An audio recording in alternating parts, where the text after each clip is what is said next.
What's up guys,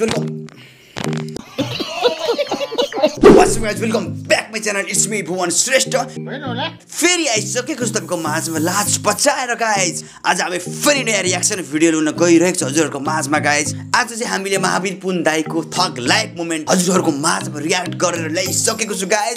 so धेरै नबोलिकन jump in the video, let's go guys. नेपालमै बसेर केही गरौँ भन्ने युवाहरूलाई चाहिँ के सन्देश दिन चाहनुहुन्छ? जेसुकै गर भन्ने सन्देश दिन्छु। यो दाइको थग लाइफ मोमेन्ट त माको त बबल ढासु नै हुन्छ है गाइज। जेसुकै गर हुन त हो नि म्याचिस।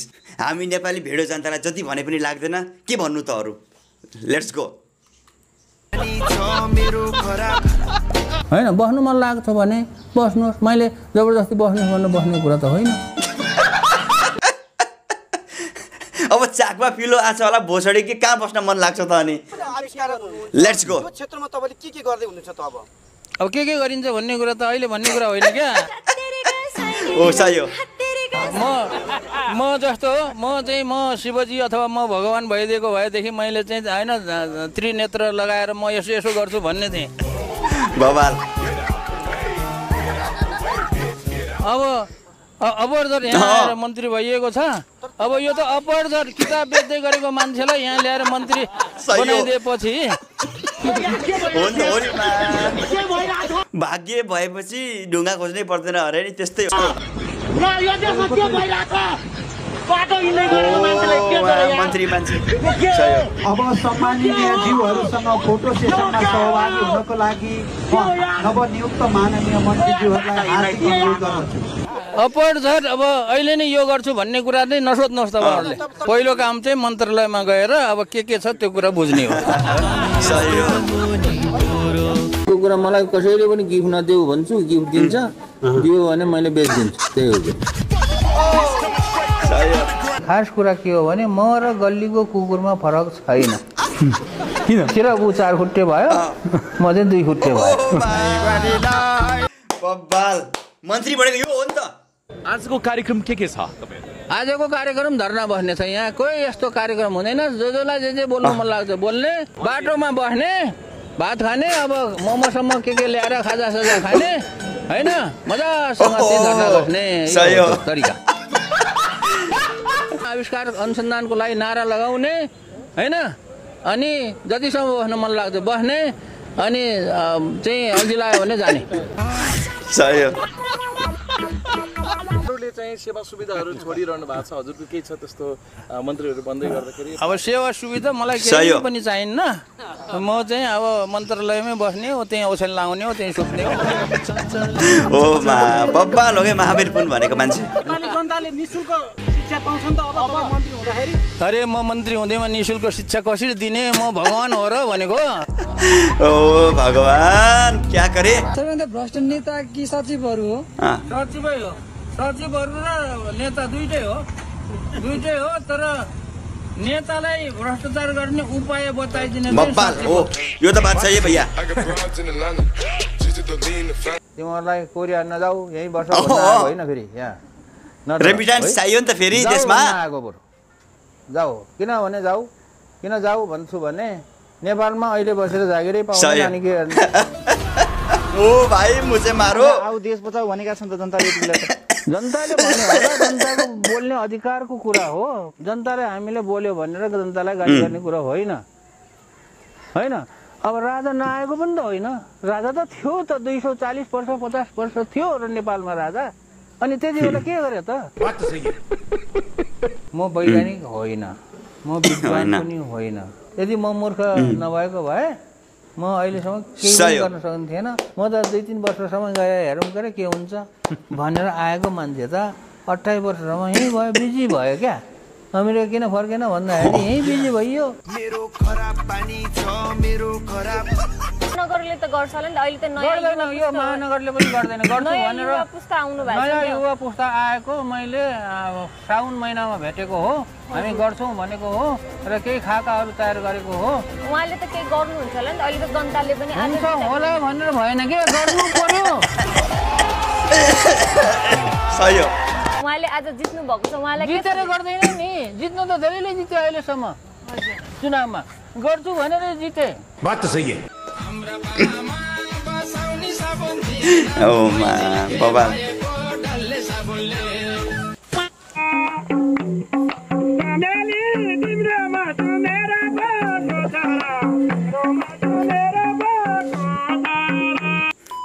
अहिले राष्ट्रिय आविष्कार केन्द्रको अवस्था कस्तो छ? साँच्चै नै भन्ने हो भने राष्ट्रिय आविष्कार केन्द्र खोलेको 5 वर्ष भयो।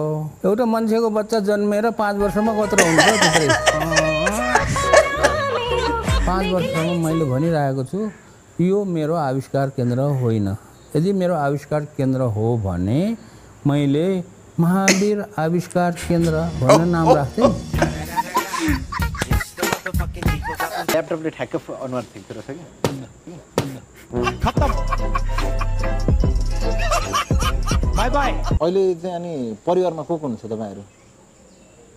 परिवार त मेरो नेपालीहरू सबै परिवार हो कि यो साधारण यो सानो कुरामा त्यो उ गर्ने होइन हो त सबै। मैले त नेपालीलाई मात्र होइन यो विश्वलाई मेरो एउटा काम गरिरहनु भएको थियो, इनोभेसनतिर लागिरहनु भएको थियो होइन, बुक लेख्नुपर्छ अब चाहिँ भन्ने चाहिँ के कारणले ड्राइभ गर्यो? त्यो कुरा त्यो बुकमा छर्लङ्ग सुरुको पेजमा चाहिँ छर्लङ्ग कसैले महावीर पुनलाई गौतम बुद्ध हो भनेर नठान्नु।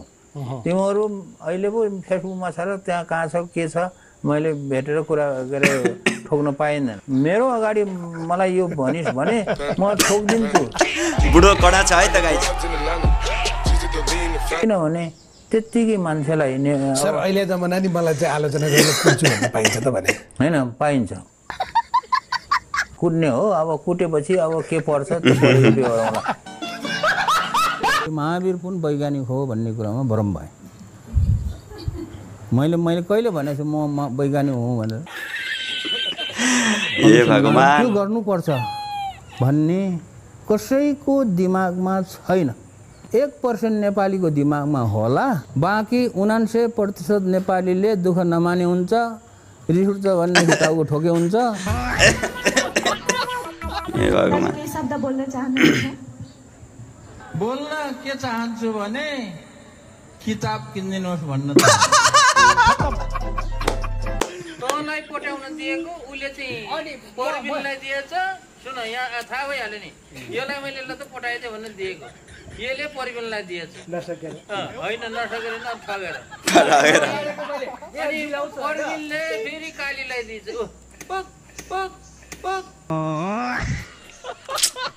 ए भगवान अस्तिसम्म मलाई थाहा थिएन भने धरानको मान्छे पानी खान नपाएर मर्या रहेछ भन्ने थाहा हो। पैसा हुँदाहुँदै पनि बुद्धि हुँदाहुँदै पनि पानी ल्याएर खान नसक्ने मान्छेहरू किन धरानमा बस्यो होला जस्तो लाग्छ। 68 वर्ष पुग्नु भयो? 69 पुग्यो, अब 70 पनि पुग्छ। वृद्ध भन्दा आउने बेला भएछ त ल अब त्यो थाहा छैन। इन्जिनियरहरू कस्तो लाग्छ नेपालको इन्जिनियरहरू? तपाईँ त इन्जिनियरहरूसँग काम गरिरहनु भएको छ। यस्तो हो क्या, इन्जिनियर नेपालको मात्र होइन जहाँको पनि इन्जिनियर उस्तै हो। नभएको कुरालाई पनि भए जस्तो गर्नलाई चाहिँ नेपाली मान्छेहरूको कम्पिटिसन राख्ने भने ओलम्पिकमा जित्छ।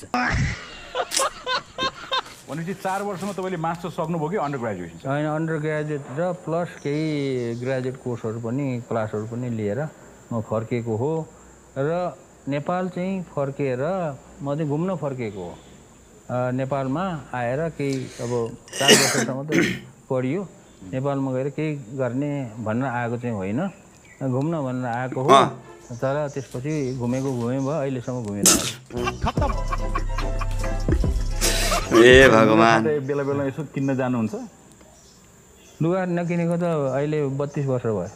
म मूर्ख हो, मैले यो काम चाहिँ मूर्खका साथ गरिरहेको छु भन्ने कुरा उदाहरण जस्तो आविष्कार जस्तो मैले भने यो इन्टरनेट लैजाने काम त्यो मूर्ख नगरेको भए त्यो हुनै थिएन। आविष्कार केन्द्र खोल्ने काम मूर्ख नगरेको भए यो हुनै थिएन।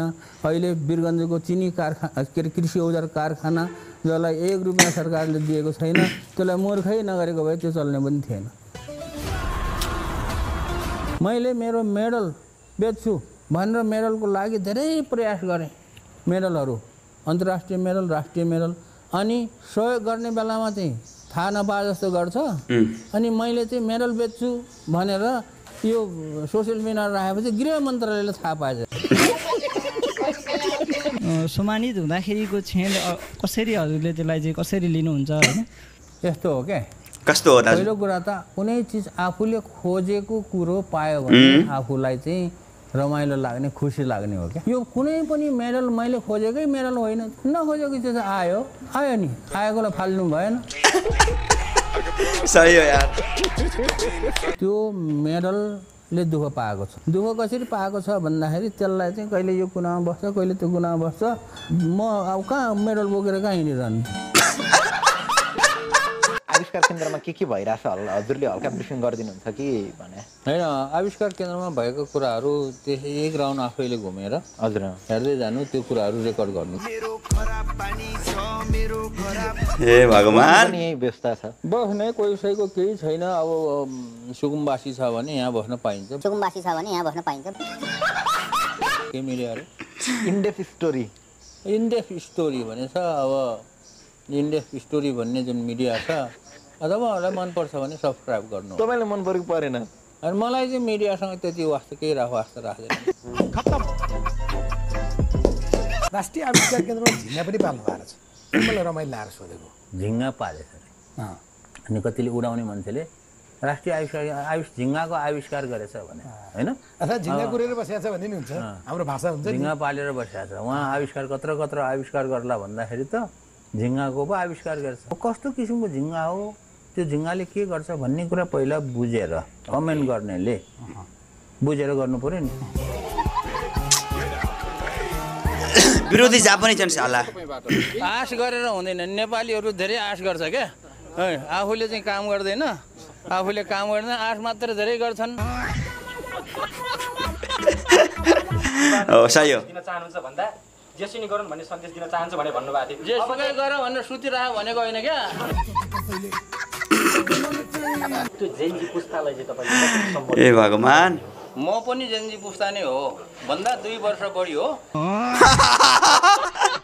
मन्त्रीमा पत्याएनन्, मन्त्रीमा पत्याए होइन। त्यो चाहिँ के हो भने सारे साथीहरूले चाहिँ के अरे यो उसमा जानु पर्यो, यो के अरे राजनीतिमा हाम फाल्नु पर्यो भनेर त्यत्तिकै क्याउ गरेको हुनाले मैले तिनीहरूको मुख टाल्नलाई प्रधानमन्त्री दिए जान्छु नत्र जान्न भने